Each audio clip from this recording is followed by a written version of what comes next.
ఆర్మూరు ఈ ప్రాంతంలో మీ నిజామాబాద్ ప్రాంతంలో హర్యానా పంజాబ్ రైతులకు ఎట్లయితే ఆత్మ గౌరవం కోసం ఆఖరి శ్వాస వరకు కొట్లాడతారో ఈ ఆర్మూరు ప్రాంత రైతులు కూడా అదే పౌరుషంతో కొట్లాడే వాళ్ళు.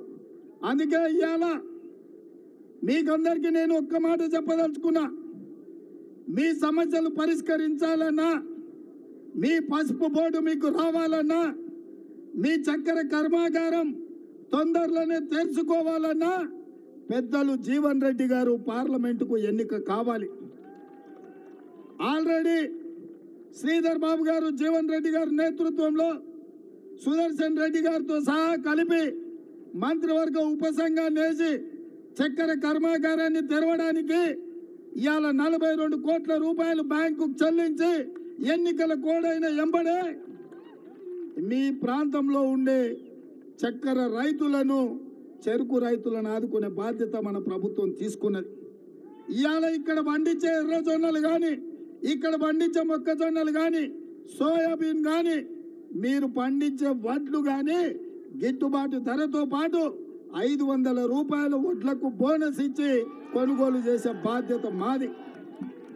నిన్న మన చంద్రశేఖరరావు అన్నాడు, రైతు బంధు పడతలేదు, రైతు బంధు వస్తలేదు అని. నేను చెప్పిన మే 9 తారీఖు లోపల రైతు బంధు వేసే బాధ్యత నాది.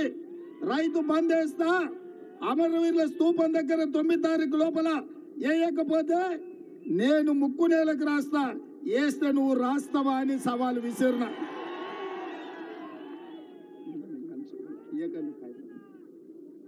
ఇవాళ ఆ సవాలు విసిరి 9 తారీఖు కాదు 6 తారీఖు లోపలనే ఈ రాష్ట్రంలో ఉండే 69 లక్షల రైతులకు రైతు భరోసా పథకం కింద ఆఖరి రూపాయి వరకు 6 తారీఖు నాడే అందరి ఖాతాలు వేసిన.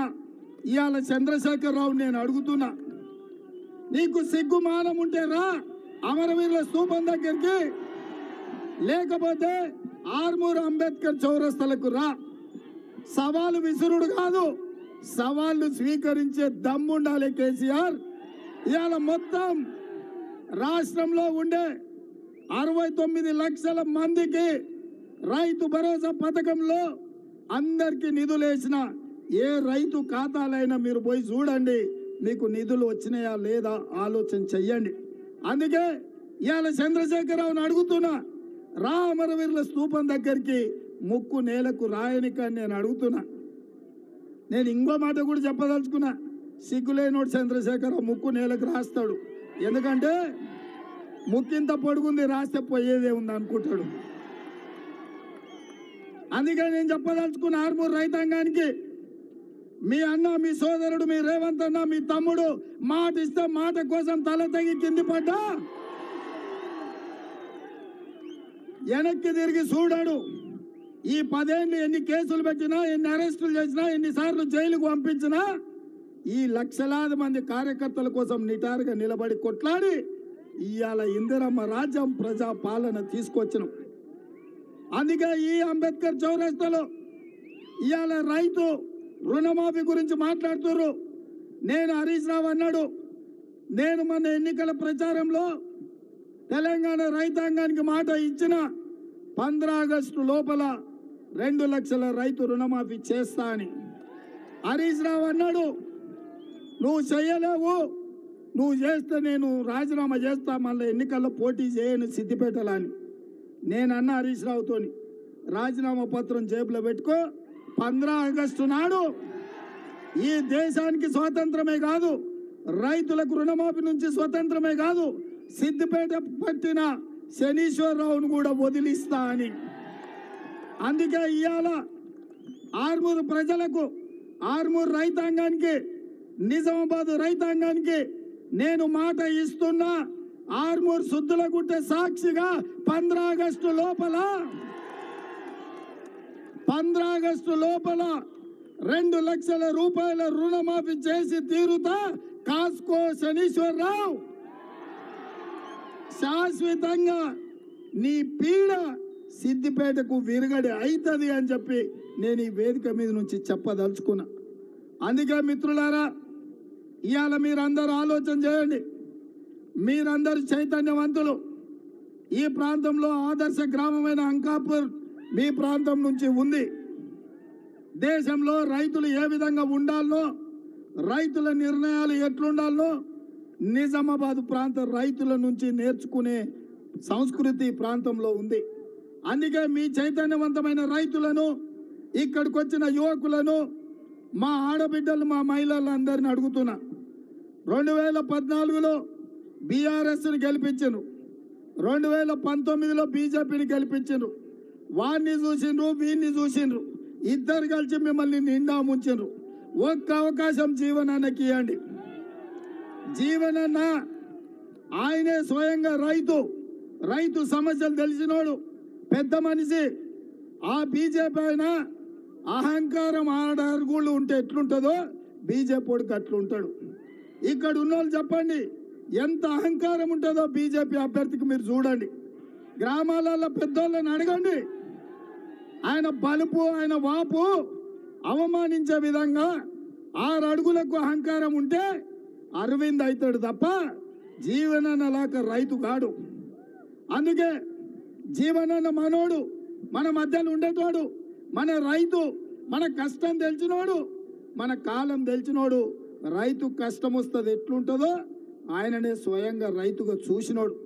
అందుకే ఇవాళ ఈ నిజామాబాద్ ప్రజల్ని మీరు తీర్పు ఇవ్వండి అని అడుగుతున్నా. 10 ఏళ్ళు మన ప్రభుత్వం ఉంటుంది.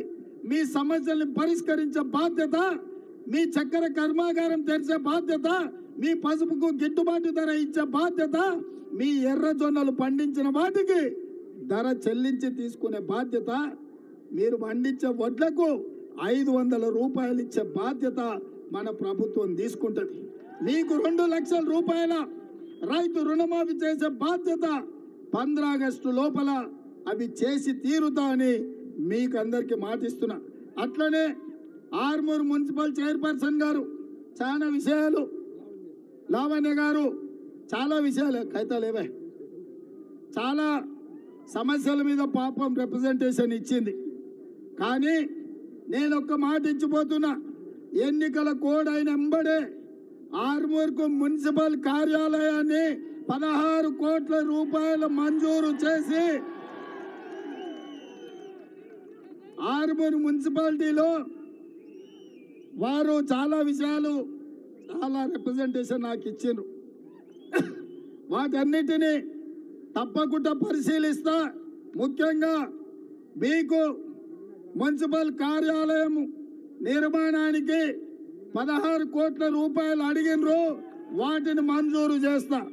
అదేవిధంగా ఆర్మూర్ మున్సిపాలిటీలో విలీన గ్రామాలు ఉన్నాయి, ఆ సమస్యలు కూడా వారు చెప్తున్నారు. వాటిని ఏ మేరకు పరిష్కరించాలో తప్పకుండా ప్రభుత్వం పరిగణలోకి తీసుకుంటుంది. ఇవాళ 10 ఏళ్ల తర్వాత కూడా నరేంద్ర మోడీ గారు వచ్చి చెప్పిన అబద్ధాలనే మళ్ళీ చెప్తున్నాడు. 10 ఏళ్ళు మోడీ గారు ప్రధానమంత్రిగా ఉండి మనకు పసుపు బోర్డు ఇవ్వలేదు, మన షుగర్ ఫ్యాక్టరీ తెరవలేదు. ఇవాళ మళ్ళీ అదే ముచ్చట చెప్పి మనల్ని బోర్ల పడేయాలని చూస్తున్నాడు. అందుకే ఎమ్మెల్యేగా బీజేపీకి ఇచ్చిండ్రు, ఎంపీగా బీజేపీకి ఇచ్చిండ్రు. నేను అడుగుతున్న మా మిత్రులని, ఈసారి పెద్దలు జీవన్ రెడ్డి గారిని ఎంపీగా గెలిపించండి. మీ ప్రాంత రైతుల సమస్యల్ని గల్లీ నుంచి ఢిల్లీ వరకు పరిష్కరించే బాధ్యత పెద్దలు జీవన్ రెడ్డి గారు తీసుకుంటారు. అందుకే మిత్రులారా, ఇవాళ ఒక్కటే నేను చెప్పదలుచుకున్నా. ప్రతి వాడు దేవుడు అంటాడు, అక్షింతలు ఇస్తాడు. నేను అడుగుతున్న ఈడ 90% మా హిందూ సోదరులు ఉన్నారు, మా హిందూ బంధువులు ఉన్నారు. ఎక్కడైనా కళ్యాణం కాకుండా అక్షింతలు వస్తాయా? మనం పెళ్లికి ఎప్పుడైనా వెళ్తే కళ్యాణం అయినాకనే కదా మన చేతులు అక్షింతలు పెడతారు వేయమని. భద్రాచలంలో అయినా, అయోధ్యలో అయినా రాముల వారి కళ్యాణం అయినాకనే కదా మనకు అక్షింతలు ఇస్తే మనం అక్షింతలు వేసి దండం పెట్టుకునేది. మరి రాముల వారి ప్రతిష్ట కంటే 15 రోజుల ముందే బీజేపీ వాళ్ళు ఇంటింటికి అక్షింతలు తెచ్చి పంచిండ్రు. ఇది హిందూ సాంప్రదాయమా అని నేను అడుగుతున్నా. ఇది దేవుడిని మోసం చేయడం కాదా? దేవుడి పేరు మీద ఓట్లు అడుక్కోవడం, ప్రజల్ని మభ్యపెట్టడం కాదా? ఇవాళ బీజేపీ వాళ్ళు తెగబడి హిందూ సాంప్రదాయాలకు వ్యతిరేకంగా రాముడి ప్రతిష్ట జరగకంటే ముందే 15 రోజుల ముందే అక్షింతలు ఎక్కడి నుంచి వచ్చినాయని నేను బీజేపీ నాయకులను అడుగుతున్నా. వేద పండితులకు నేను దండం పెట్టి చెప్తున్నా, సాంప్రదాయం ఏందో మీరు ప్రజలకు చెప్పండి. మేమందరం హిందువులం కాదా? మేము దేవుళ్ళకు మొక్కలేదా? శ్రీరాముడికి పూజ చేయలేదా? మేము హనుమంతుడిని కొలవలేదా? ఇవే కాదు, మా గ్రామాలలో మేమందరం వ్యవసాయం చేసుకునేటోళ్ళం. ఎల్లమ్మకు, పోషమ్మకు, మైసమ్మకు కోడిని కోసినాం, కళ్ళు పోసినాం. మన రైతులం ఏం చేస్తామే? పంట చేతికొచ్చేటప్పుడు మన ఇంటి దైవమైన పోషమ్మకో, ఎల్లమ్మకో, మైసమ్మకో దండం పెట్టుకొని, అమ్మ తల్లి తల్లగా చల్లగా చూడు, నీకు కోడి కోసినాం, కళ్ళు పోసినాం అని చేస్తున్నామా లేదా? చేయలేదా? మనము బీజేపీ వచ్చి మనకు నేర్పాలనా? బీజేపీ వచ్చి మనకు భక్తి గురించి, పూజల గురించి చెప్పాలనా?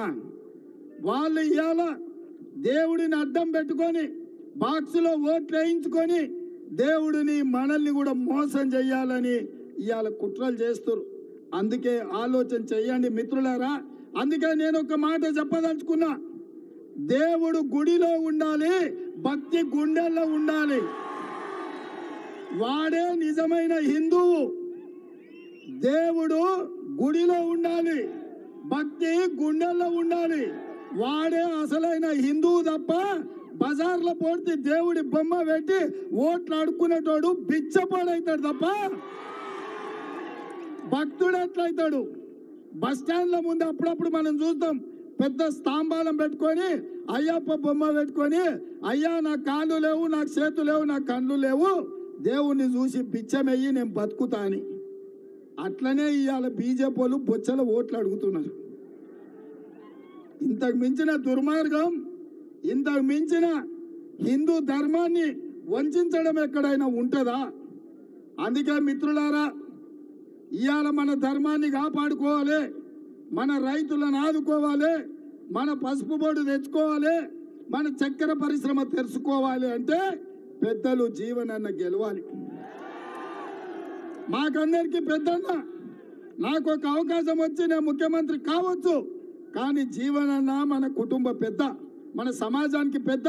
40 సంవత్సరాలు ఆదర్శంగా ఉన్న ఒక ప్రజా ప్రతినిధి, 40 ఏళ్ళు నీతిగా, నిజాయితీగా కడుపు కట్టుకొని రైతుల కోసం, విద్యార్థుల కోసం, నిరుద్యోగ యువకుల కోసం, మహిళల కోసం, మైనార్టీల కోసం, తెలంగాణ సమాజం కోసం పనిచేసిన జీవన్ రెడ్డి గారి ఎన్నికల్లో గెలవకపోతే ఈ సమాజంలో మంచి అనేది చచ్చిపోతుంది.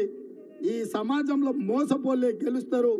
మొన్న ఈడ ఎట్లయితే వాడిని ఓడించిండ్రో అదే స్ఫూర్తితోని